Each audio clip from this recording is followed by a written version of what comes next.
بسم اللہ الرحمن الرحیم۔ السلام علیکم دوستو، آج کی ویڈیو میں ہم اللہ کے نبی حضرت سلیمان علیہ السلام کے واقعات میں سے حضرت سلیمان علیہ السلام اور ملکہ سبا کا قصہ بیان کرنے جا رہے ہیں، لہذا ویڈیو کو سکپ مت کیجیے، آخر تک ویڈیو دیکھیے۔ اگر چینل پر نئے ہیں تو چینل کو سبسکرائب کر لیں تاکہ آئندہ آنے والی ویڈیو آپ تک پہنچتی رہے۔ حضرت سلیمان علیہ السلام کو وحی کے ذریعے معلوم ہو گیا کہ ملکہ سبا حاضر خدمت ہو رہی ہے۔ تب آپ نے اپنے درباریوں کو مخاطب کر کے فرمایا، میں چاہتا ہوں کہ ملکہ سبا کے یہاں پہنچنے سے پہلے اس کا تخت شاہی اٹھا کر یہاں لایا جائے۔ تم میں سے کون اس خدمت کو انجام دے سکتا ہے؟ یہ سن کر ایک دیو پیکر جن نے کہا، آپ کے دربار برخاست کرنے سے پہلے میں تخت کو لا سکتا ہوں، مجھ کو یہ طاقت حاصل ہے اور یہ کہ میں اس کے بیش بھاسمان کے لیے امین ہوں، ہرگز خیانت نہیں کروں گا۔ جن کا یہ دعویٰ سن کر حضرت سلیمان علیہ السلام کے وزیر نے کہا کہ میں آنکھ جھپکتے اس کو آپ کی خدمت میں پیش کر سکتا ہوں۔ حضرت سلیمان علیہ السلام نے رخ پھیر کر دیکھا تو ملکہ سبا کا تخت موجود پایا۔ فرمانے لگے، یہ میرے پروردگار کا فضل و کرم ہے، وہ مجھ کو آزماتا ہے کہ میں اس کا شکر گزار بنتا ہوں یا نافرمان، اور حقیقت تو یہ ہے کہ جو شخص اس کا شکر گزار ہوتا ہے وہ اپنی ذات ہی کو نفع پہنچاتا ہے، اور جو نافرمانی کرتا ہے تو اللہ اس کی نافرمانی سے بے پرواہ اور بزرگ تر ہے، اور اس کا وبال خود نافرمانی کرنے والے ہی پر پڑتا ہے۔ اللہ تعالیٰ کا شکر ادا کرنے کے بعد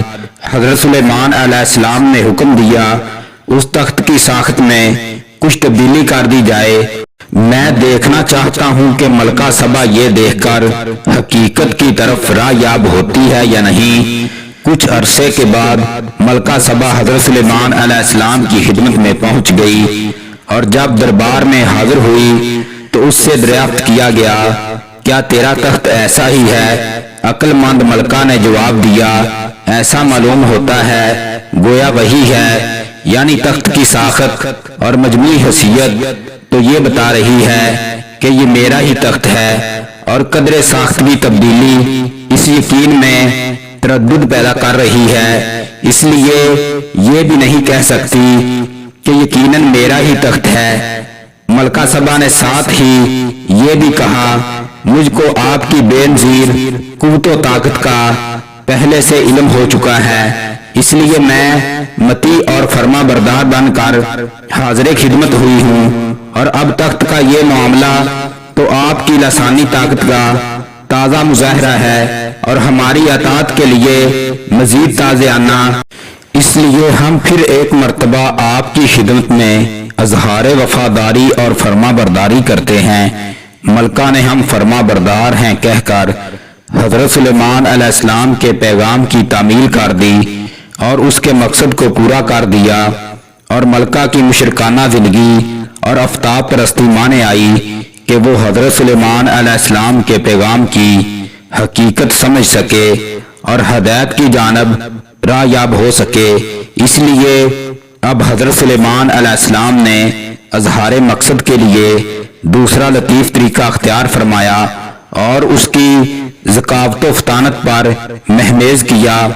وہ یہ کہ انہوں نے جنوں کی مدد سے ایک عالی شان شیش محل تیار کرایا تھا جو آبگینے کی چمک، کسر کی